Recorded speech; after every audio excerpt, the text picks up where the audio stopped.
So my topic is on suicide.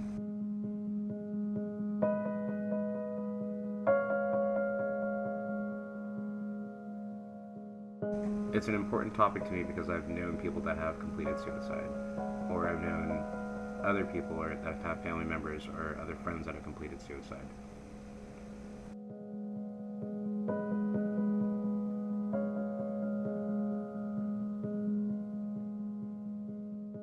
Right around the time we were supposed to be choosing our topic, I had a friend just recently complete suicide.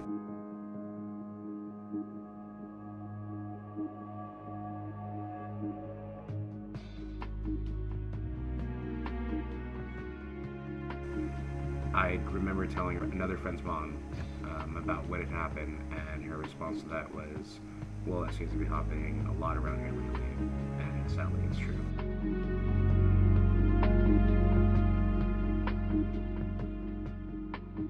I'm supposed to narrow down a reason for my problem and then come up with a solution for it, and then convince you all that my solution is the way to fix the issue.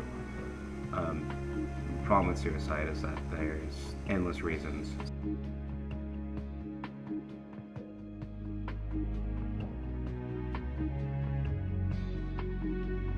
So, as to better understand the problem, I decided to conduct my own research through friends, family, strangers, and professionals in our area.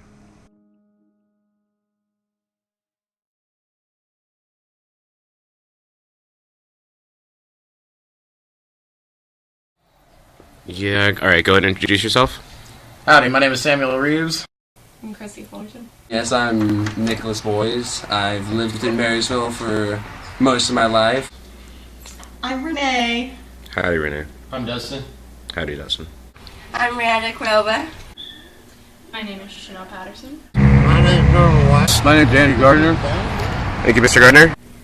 My name is Gail Lukeman. I'm a marriage and family therapist. I work at Sutter Youth Mental Health. I am the urgent youth services therapist. I see clients who have been to psychiatric emergency, people who are between the ages of 6 and 18 who are having suicidal thoughts, and they come to me and I start counseling as soon as possible to help reduce their suicidal thoughts. Do you know anyone that has completed suicide? Yeah, like 3 people. Probably in like the last year. In the last maybe 3 years, I'll say 3 people. Like a person a year we could go with. And it was my neighbor friend across the street from my house. His brother hung himself in the garage. He was in high school when I was in elementary school. In high school? He was, yeah. My mom had a friend who overdosed on prescription pills. Yes, 2 people.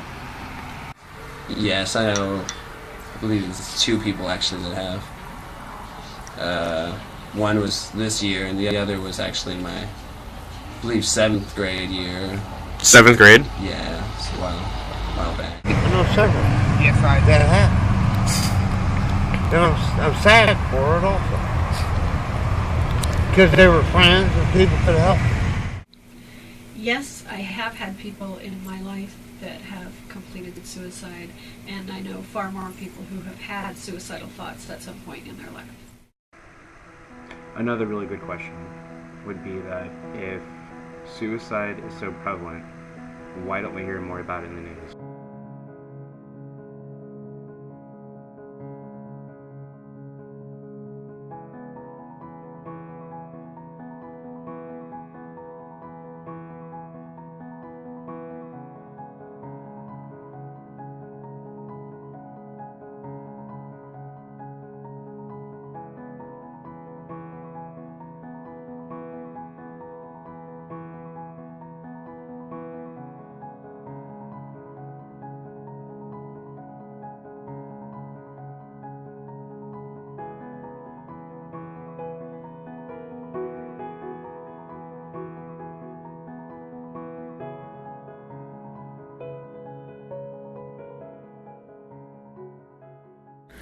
Why do you guys think people complete suicide?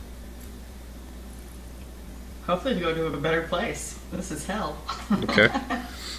It's just stress and anxiety that causes them to the point where they can't take it anymore. That's all it is. It's a brain chemical that just, you can't take any more bad things happening, so you commit suicide. I think a lot of people don't have a support system, and they get into situations where they feel like it's not going to get better and they can't get out of it, and they think that that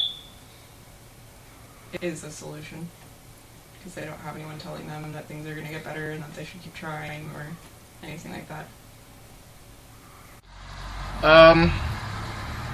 Shit, there's a lot of different things. The struggle of daily life, people get picked on, people get stressed out from bills, work. I think it could really be anything from being picked on to just not being able to be, or just not being stable, we'll say. From being picked on to just not being stable. I think people reach hardships in their life. I mean, it doesn't even have to be a hardship, but I feel like they think it is an easy way out, a way to end things. Maybe there's no other option. How do you think we, the population as a whole, can prevent suicide? I think that we can prevent suicide by being people who aren't afraid to talk to people about suicide, and who, when someone reveals to us that they're having suicidal thoughts, that we really listen and help them connect up to resources. I think when we all are not afraid to talk about suicide as a culture and are not afraid of revealing that we're having those thoughts and are willing to talk to people and get support and give support, that our suicidal rate will go down quite a lot. You need to just talk to them. If someone is really like sad, like if even just talking to them and trying to help them out doesn't help, tell somebody, tell their parent, call the police or something, tell somebody to help. I think helping each other out more, like not judging everybody so much. If you see someone that's having a hard time, try to figure out why they're upset and why they're going through what they're going through, instead of just dismissing them or judging them. Communication? Yes, much more communication. You have to communicate with people in order to understand their feelings and kind of put yourself in their shoes, what they're going through. If people communicated more, there would be way less suicides, especially with teens, because they're going through the most drama in their body life. and their body and mind aren't working in sync. So Each person's different. It takes a lot of love and a lot of patience and a lot of time. Sometimes. While most people may not know exactly why people commit suicide, generally most of us can agree that we just need to talk to each other a little bit more. That suicide needs to not be so much of a taboo subject. That if people weren't afraid to talk to each other about suicide, and if suicide wasn't seen as a shameful topic or something to keep secret, that we could at least save someone else who thought they were alone in the world. Gail Lukeman, the worker over at Sutter Mental Health, was a huge help to my project. I didn't get to nearly cover everything that I wanted to cover due to time constraints, such as the Yellow Ribbon project that she detailed. A project for high school students to be able to subtly tell someone that they need help.